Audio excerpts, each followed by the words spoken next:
Next देखते हैं relative rates of SN2 reactions for several alkyl bromides. अलग अलग अल्काइल ब्रोमाइड्स के लिए रिलेटिव रेट्स कितने आते हैं, ठीक है।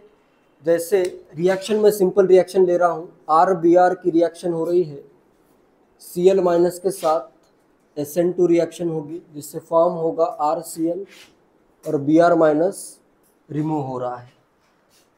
यहाँ पे मैं अलग अलग अल्काइल ब्रोमाइड्स लूँगा और उनका रिलेटिव रेट क्या है वो देखेंगे, ठीक है। तो इधर मैं फर्स्ट कॉलम बनाता हूँ alkyl bromide, alkyl bromide. Second, इसका क्लास किस टाइप का ग्रुप है, R ग्रुप किस टाइप का है। एंड नेक्स्ट इसका देखते हैं रिलेटिव रेट। ये बहुत ही इंपॉर्टेंट है, इस पर क्वेश्चन आते हैं, है बहुत सिंपल। जैसे सबसे पहले मैं करता हूं CH3Br, तो यहाँ पे कौन सा है अल्काइल ब्रोमाइड, मिथाइल है, मिथाइल ब्रोमाइड है, ठीक है।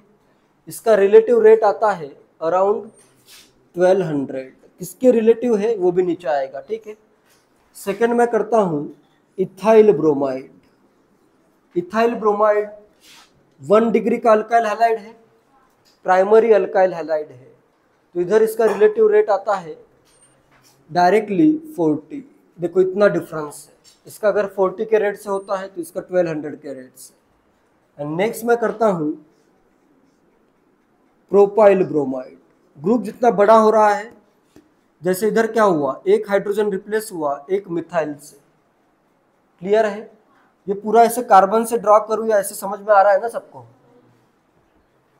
ये भी कितने डिग्री का है, प्राइमरी अल्काइल हैलाइड ही है, लेकिन थोड़ा सा इधर अभी 2 हाइड्रोजन है और एक इथाइल ग्रुप, बड़ा ग्रुप आया तो रेट और भी कम हो गया।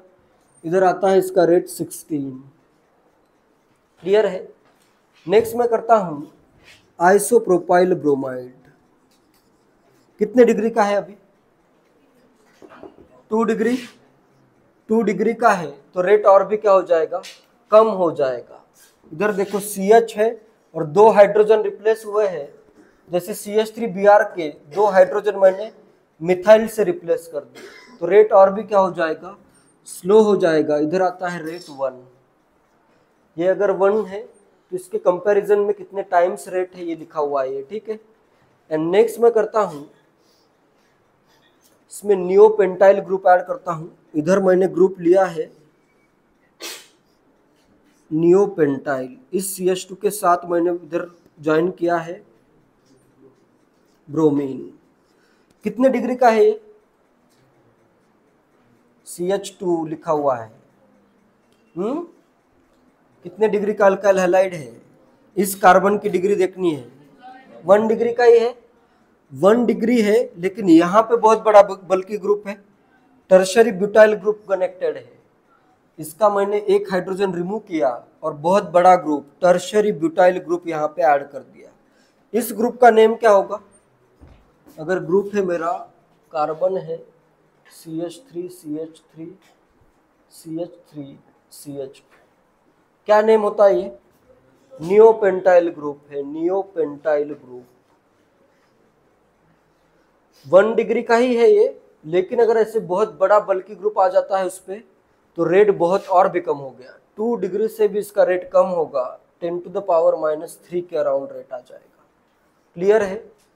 और अगर मैं टर्शरी डायरेक्टली यूज करता हूं अभी,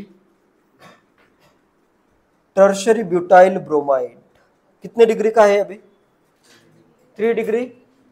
3 डिग्री के लिए रिएक्शन होती ही नहीं है, SN2 रिएक्शन 3 डिग्री में होती नहीं है।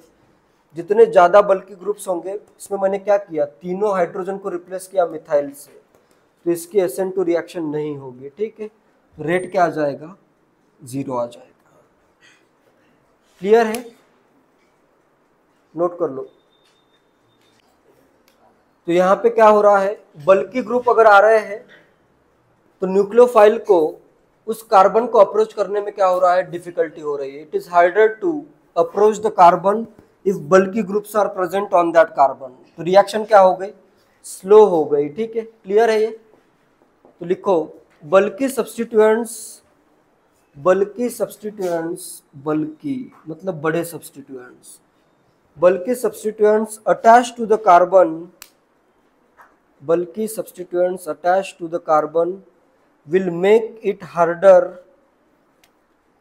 attached to the carbon will make it harder for the nucleophile, will make it harder for the nucleophile to get to the, for the nucleophile to get to the back side, makes it harder for a nucleophile to get to the back side, and therefore will decrease the rate of reaction, and therefore will decrease the rate of reaction। बल्कि अगर group आ रहे हैं यहाँ पे तो क्या हो रहा है, बल्कि substituents attached to the carbon will make it harder for the nucleophile to get to the back side and therefore will decrease the rate of reaction। बल्कि ग्रुप अगर प्रेजेंट है तो न्यूक्लियोफाइल को यहाँ पे पहुंचना क्या है, हार्ड है, डिफिकल्ट है, ठीक है, तो रेट ऑफ रिएक्शन क्या हो गया, स्लो हो गया। इस टाइप के जो इफेक्ट आते हैं इनको कहते हैं steric effect. Steric effect, steric effect क्या होता है, स्टेरिक इफेक्ट मतलब इसके क्लोज आजू बाजू के वॉल्यूम में, जैसे ये Br इस कार्बन से कनेक्टेड है, इसके सराउंडिंग में जो भी ग्रुप प्रेजेंट है उसके कारण अगर कोई इफेक्ट आ रहा है तो उसे क्या कहना है, स्टेरिक इफेक्ट। नोट करो, steric effect, effects due to, steric effect, effects due to groups, effects due to groups occupying a certain volume, effects due to groups occupying a certain volume of space, due to groups occupying a certain volume of space are called steric effects। Groups occupying a certain volume of space are called steric effects। steric effect इससे पहले भी पढ़ चुके हो, steric inhibition of resonance, steric inhibition of protonation, ये भी क्या है, steric effects है। यहाँ पे जो steric effect आ रहा है, इस steric effect के कारण, बल्कि ग्रुप के कारण रेट ऑफ रिएक्शन क्या हो गया, कम हो गया, या फिर ये बल्कि ग्रुप इसको क्या कर रहे हैं, रिएक्शन को हिंडर कर रहे हैं। हिंडर मतलब इसको स्लो कर दे रहे हैं, ठीक है। तो इस टाइप के स्टेरिक इफेक्ट को क्या कहते हैं, स्टेरिक हिंड्रेंस कहते हैं, ठीक है। नेक्स्ट पॉइंट यही लिखना है, steric hindrance, steric hindrance. Hindrance मतलब रुकावट, ठीक है। कहीं पे भी अगर ऐसे स्टॉप हो रही है, रिएक्शन स्लो हो रही है, तो उसे हम कहेंगे ये हिंड्रेंस है इसके लिए, ठीक है। Steric hindrance, a steric effect that decreases reactivity, a steric effect that decreases reactivity is called steric hindrance। ऐसा steric effect which decreases reactivity, जिसके कारण रिएक्टिविटी कम हो रही है, वो क्या होंगे, उसे हम कहेंगे ऐसे स्टेरिक इफेक्ट जिससे रिएक्टिविटी कम हो गई। क्लियर है, उसे कहना है स्टेरिक हिंड्रेंस। तो यहाँ पे अभी SN2 रिएक्शन में स्टेरिक हिंड्रेंस बढ़ता है तो रिएक्टिविटी डिक्रीज होती है। तो मैं क्या ये लिख सकता हूँ, reactivity is SN2, for SN2 reaction reactivity is inversely proportional to steric hindrance. Clear है, इस सिंपल कॉन्सेप्ट का यूज करना है।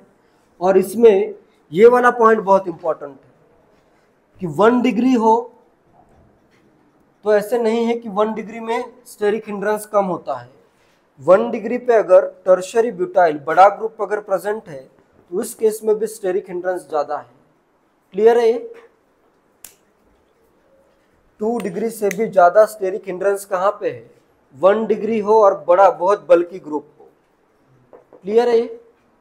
बाकी सिंपली तो एकदम सिंपल लॉजिक है। 3 डिग्री में तो बहुत ज़्यादा स्टेरिक हिंड्रेंस है, इसलिए 3 डिग्री में SN2 रिएक्शन नहीं होती है। तो मैं सिंपली क्या कह सकता हूँ, SN2 की रिएक्टिविटी सिंपली मैं कह रहा हूँ जनरलाइज किसके लिए मैक्सिमम होगी, मिथाइल के लिए मैक्सिमम, फिर आएगा 1 डिग्री, फिर आएगा 2 डिग्री, 3 डिग्री के लिए क्या आएगा, नो रिएक्शन आ जाएगा। ठीक है, SN2 रिएक्टिविटी ऑर्डर। इसमें भी ये भी पॉइंट ध्यान में रखो कि अगर बड़ा ग्रुप आता है तो इधर 2 डिग्री से भी 1 डिग्री का कम हुआ है। ठीक है, क्योंकि यहाँ पे स्टेरिक हिंड्रेंस टर्शरी ब्यूटाइल का बहुत ज़्यादा है, हाई स्टेरिक हिंड्रेंस लग गया था। क्लियर है सब पॉइंट्स?